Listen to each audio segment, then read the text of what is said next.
Sri Kumar is an assistant professor of philosophy in the Department of Humanities and Social Sciences, Indian Institute of Technology, Madras. He is a gold medalist for MA Philosophy from the Mahatma Gandhi University, Kottayam. He did his MPhil and PhD in philosophy from the Central University of Hyderabad and specializes in the areas of philosophy of language, continental philosophy and hermeneutics. He has been into the academic profession since 1995 and has taught in Sri Shankaracharya University of Sanskrit, Kaladi, Kerala and BITS Pilani, Rajasthan before joining the IIT Madras in 2003. Dr. Sri Kumar has published articles in various journals and has presented papers in national and international seminars. Some of the courses he offers include European Philosophy, Contemporary German Philosophy, Introduction to Indian Philosophy, Philosophical Hermeneutics, Philosophy and Critical Theory, and Philosophy of Language. Welcome to the UGC lecture series in philosophy on Phenomenology and Existentialism, part 33. In this episode, we will focus the following topics: the concept of world and thoroughness of design. This is in continuation with what we have explained, what we have seen in the last episode. The peculiar relationship design has with the world, which it does not share with other creatures and other things in the world. World as design's existential situation, then understanding the world, world's potentiality for being, and these are the topics which we are covering in this episode. All these aim at understanding the very structure of design's being or man's being. So, our understanding or our attempt to understand design presupposes or necessitate an understanding of these concepts, particularly the concept of world, design and the world. I have mentioned in the previous episode that design is not completely free, though we say that design make choices, take decisions and act accordingly, and only then design can exist authentically. All these are true, but at the same time it is not completely free, yet one has a range of alternatives from which one can make authentic choices. This is what I have mentioned in the previous episode when I took the example of a painter or a musician. I can be a painter or a musician, but what a painter is, there are certain range of activities which are being identified as the activities of a painter.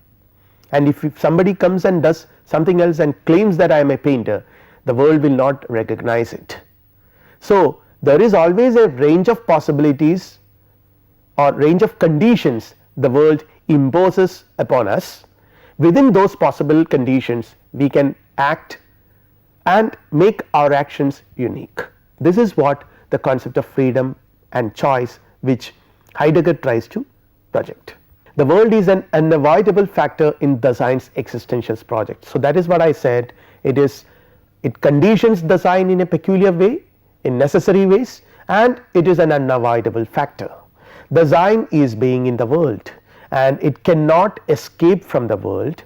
We cannot separate it from the world in the sense of in the way in which Descartes separated it, and facticity and thoroughness are inevitable. So, to explain this relationship, this peculiar relationship man has with the world, Heidegger says that man is thrown into the world and there is some amount of facticity, that you find yourself in a world, conditioned by the world, surrounded by certain kinds of objects, and this world provides you certain possibilities. All these are your facticity and you find yourself thrown in it. There is no way you can escape from it. So, thrownness. So, there is freedom and there is facticity. On the one hand freedom is there, and on the other hand it is fixed, facticity. Again, yet design does not have any fixed way it must be, in the sense this computer mouse has, in the sense this computer has, in the sense the shirt which I am wearing has. Again, what design is, it is based on the decisions it makes. So, this is what I said, the plans and decisions, the projects it has, and design skills, habits and practices are very important. Skills, definitely, because everybody cannot become a singer or a musician, So that is very important, that conditions my being in a particular way, but we can't call them as conditions, that is the way we are. But with these conditions or with these skills, say for example I have the skills of being a musician, and with this skills I can be a musician, and but what a musician is, the possibilities are there outside me. The world, institutions and objects around it, there is the world around these possibilities, and no design without a world and no world without a design. So the concept of world means there is a design, because only designs can find any meaning in the world. And again the concept of world is intrinsically related to meaning, and again on the other hand design cannot exist without the world. So there is a kind of intrinsic mutual relationship between the world and design. Being in the world, so this is what being in the world means, and the world is a very special concept in Heidegger, as we have already seen. So he has a different concept, different from the scientific world view, because this again is important, because the moment we say world there is an epistemological separation, the separation between the world and the scientist or the person who is experiencing the world with sense organs and mind. So I am standing against the world, and the world is there as an object for me to experience, and once I observe it and experience, it has nothing to do with me, I just go away. So this is not the concept of world Heidegger has. I think this has already been clear by what I have discussed, whatever discussions we had on the concept of world, but still let me see this is the picture of universe, the Milky Way, this is also part of the world, no doubt about it. Is this the world? Science says yes, it is the world. For science this is the world, the factual world, and it has developed several theories and frameworks to understand what the world is. It says that there are atomic, subatomic and supra-subatomic particles. Now there is nanotechnology which again explains the world in terms of nanoparticles. So the world has been interpreted, understood and explained by the scientist in a diversity of ways, and Heidegger says no. For Heidegger this is not the world, this is a factual world he is ready to call it, but the real sense of the world, this is not the world, and for him the world is not identical with the physical universe which is the factual world. Then what is it for Heidegger? It is something that cannot be studied with the methodology of science, because science, I have mentioned it earlier several times, how sciences study the world. Sciences adopt a particular methodology based on observation and causal explanation why certain things happen, but with this methodological apparatus you cannot understand the world which Heidegger tries to argue. World is a genuine phenomena in its own right and cannot be reduced to a collection of material objects. See this world, see this room around me, I can see so many things here, there are lights, there are cameras, there are computers, there are several tables and chairs and all those things, but a collection of these things do not make a world. Then what is it? It is a genuine phenomenon in its own right and cannot be reduced to a collection of material objects. We refer to a particular style of organizing our activities and relations with the things and people around us. So Heidegger has a really broad concept of world.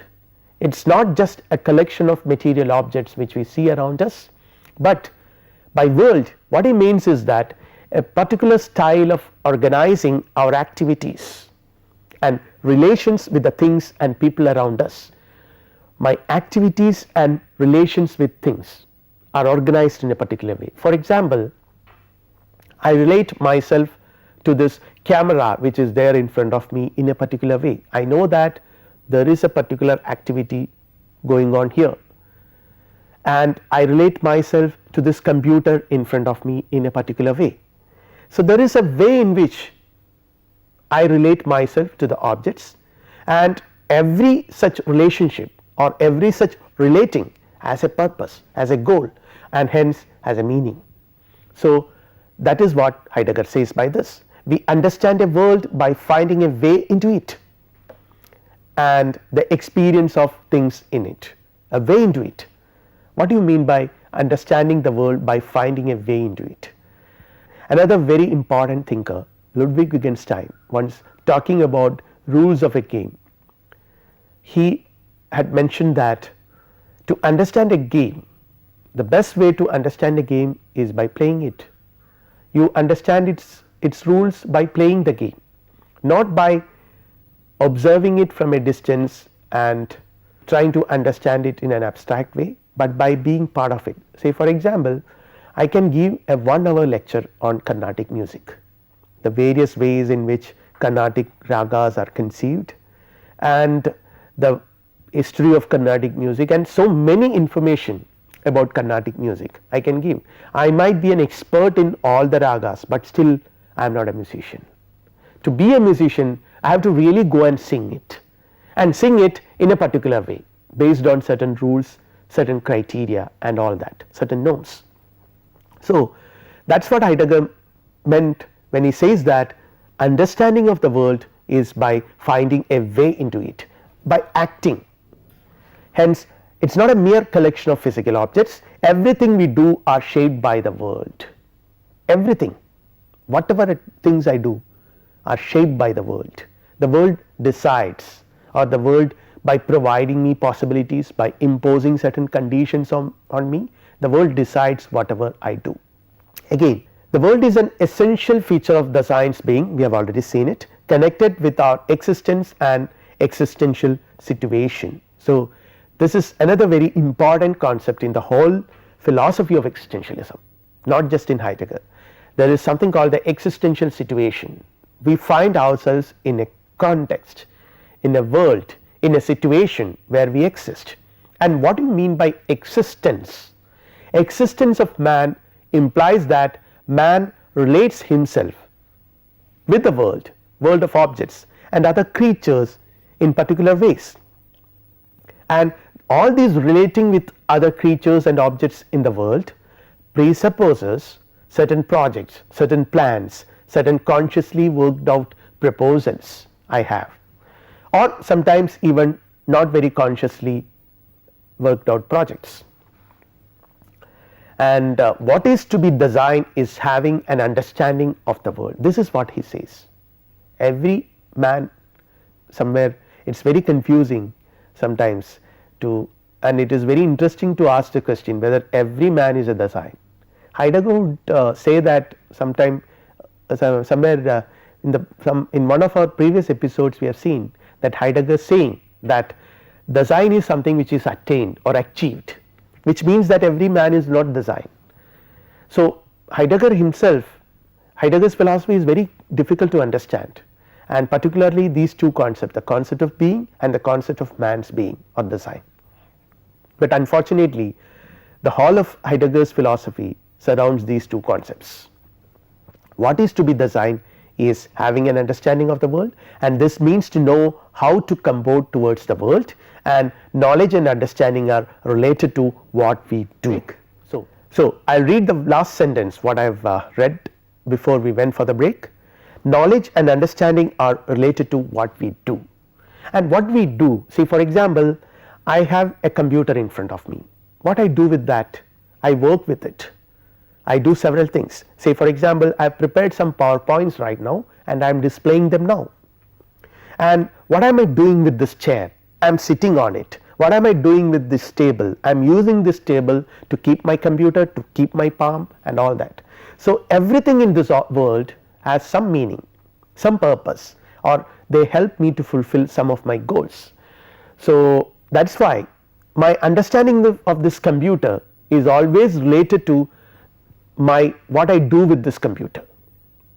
I cannot know this computer in an abstract manner, in a pure epistemological sense of the term knowledge, by separating myself completely, detaching myself from the object. No, I always understand the computer by means of what I do with the computer, and I understand the chair by means of what I do with the chair, by sitting on it, or I have a use with it. Design's understanding consists in the way design does things. So, this is what my understanding consists in the way I do things. My understanding of painting here, what I mean by painting is the painting of pictures and all that. My understanding of painting is found in the way I deal with paint, brushes, canvas, etc., and not in my ability to make true assertions about painting.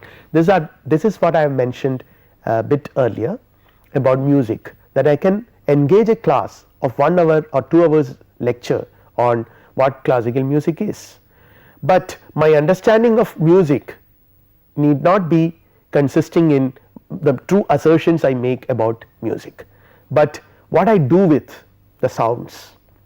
This is what basically it is, and of course, I can be a good appreciator and understand music in that way. I need not be a musician to understand music, that is too much to ask, but what I do, I should have a proper understanding about that, what I will do with, if I were, what I will do with that. And my understanding of the world consists not in my knowing about facts, but knowing how to live with it. So, this is essentially applicable in the case of my understanding of music and my understanding of painting as well, but knowing how to live in it, knowing how to live with this music or use it. If I am a painter or I am a mere appreciator, my understanding will be different. So, if I am an appreciator of painting or music, then I have certain uses with that.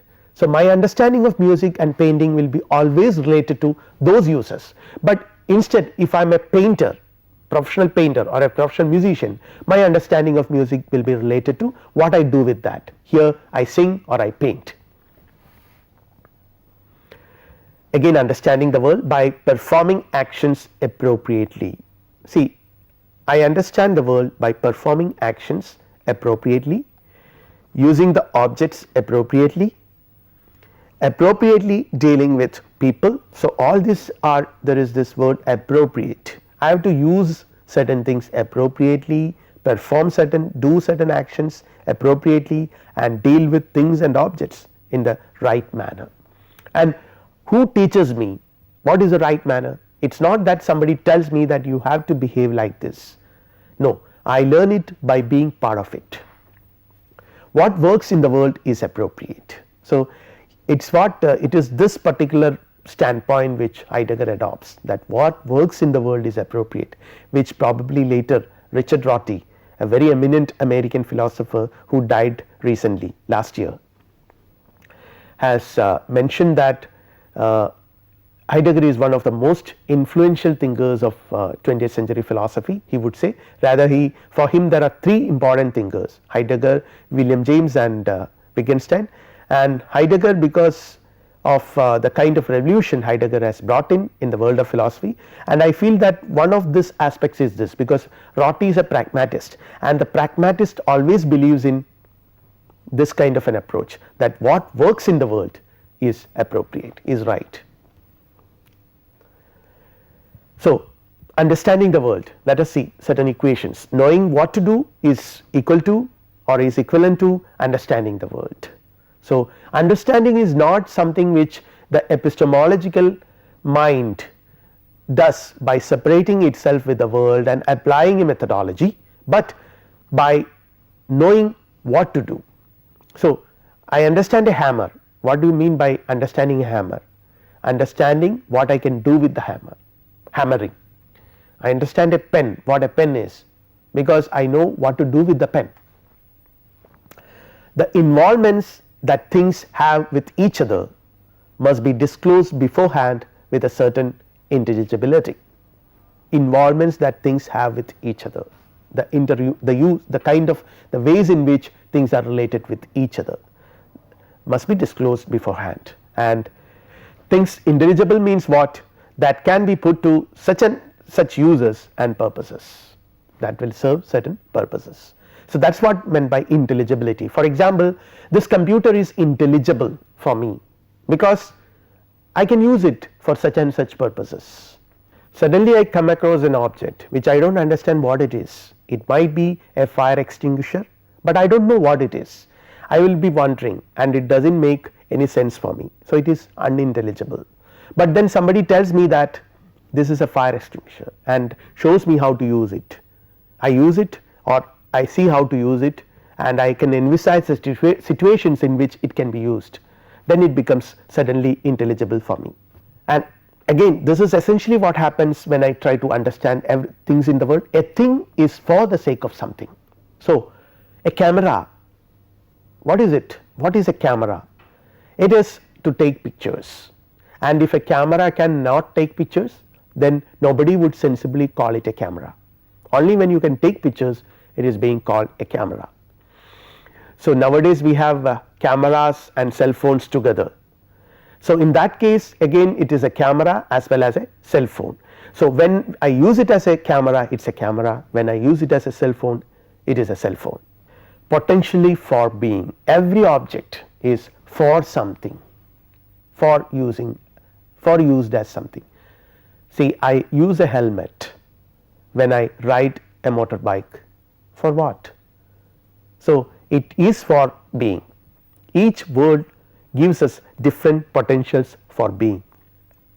I find myself in a situation. So, this is what in this context world means a context or a situation or an environment, certain circumstances where I find myself, and each such context, each such world gives us different potentials for being. If I find myself in, say for example, in a very remote African village, my potentials for being will be different. And now I work in IIT Madras as a faculty member there, my potentials for being are there. I can teach classes, I can engage classes, I can do my research work, publish papers, make presentations and do so many things. But if I find myself in another place, or rather in a local university or a college, I may be doing slightly different things sometimes. It is based on the kind of possibilities the world in which I belong offers. I design my being, different ways that I can be in the world. I can be in the world in different ways. So, this is what it means, and the concept of worlds potentially for being. In the world of Carnatic classical music, we can live in a certain manner by using certain tools and equipment according to certain rules, and I cannot go out of these rules. If I go out of these rules and sing a song and say that okay, this is Carnatic music, nobody would accept it, but within that, following that rules, I can make some uniqueness. I can be a violinist or a mridangist, but not a jazz drummer, because a jazz drummer or a drummer in the these things are used in the Western popular music, these are not part of Carnatic music. Now there are a lot of blends happening, but nobody would then we would call it a blend, or we will call it a jugalbandi at the most. We will not call it pure Carnatic music. To be Carnatic music, you have to follow certain rules. When I inhabit the world of Carnatic music, I cannot do things in the way a jazz musician does it. A jazz musician will be doing so many things which I cannot do in the world of Carnatic music. The world of Carnatic music offers me certain possibilities and simultaneously imposes certain conditions on my being. Within those possibilities and conditions, I can explore my being. Again, world, that in which we find ourselves. So, I have already mentioned this, it is somewhere we find ourselves and where an understanding is manifested in our knowing what to do and why it makes sense to do it. When I understand a world, I find myself in a particular situation where different for the sake of which are available for me, where different for the sakes of which are available for me. This particular object is for the sake of that, another object for the sake of another thing. So, all these are available, or the world rather gives me all this, it throws open all such possibilities for me. All the objects in this world are for something, for the sake of which I do certain things. They are the different ways to give order and purpose to our life. So, there is a computer. I will come back to the computer example because I am quite lively using it in front of me, and they are the different ways to go give order and purpose to our lives. So, this computer gives certain order and purpose to my life because I use it in a particular way. I very extensively use it in classrooms for PowerPoint presentations and all that, and also now in front of this camera I use it as a tool to make my presentations effectively. So, it helps me to order my life in a particular way, and again wherein all our actions make senses. It is the world which make all our actions sensible. We understand it in knowing how to act, I have already mentioned it, and it is a part of our existential constitution. That is why it is called being in the world. We are trying to wind up our discussions on the concept of world, and it is not different from us or separated from us, but constitute us and is what is constituted by us. So, there is a very intimate relationship, and it is the basis of which we act and in terms of which we relate to things around us, basis of which we act and in terms of which we relate to things around us. So, this is very important concept, the concept of world, to understand the concept of being of man or the Sein. And with this we will wind up this episode. Let us see the summary of the topics which we have discussed in the present episode. The Sein situatedness in the world and relation to it.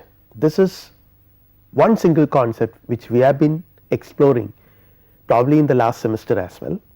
It is the concept of situatedness of the Sein in the world and the Sein's relationship to the world. The peculiar concept of world, we have elaborated this concept of the world in this episode. It is a very peculiar concept in Heidegger's framework, different from the scientific concept of world or scientific world view. And again the relationship between understanding and acting, very important concept, not only for Heidegger's philosophy, but for the entire existential philosophy. This is a very important thing, that the relationship between understanding and acting, and we understand the world by living in it, and the concept of intelligibility, which is further related to the concept of or which would rather further explain how the world becomes an existential situation for man, for the Sein. So, these are broadly the topics which we have discussed in the present episode, and now students can take the following questions. Number 1, the world conditions us, but still we are free, we can make choices. Explain, you have to explain this. Number 2, what is the world, what is the concept of world if it is not identical with the material world. Number 3, knowledge and understanding are related to what we do. Explain.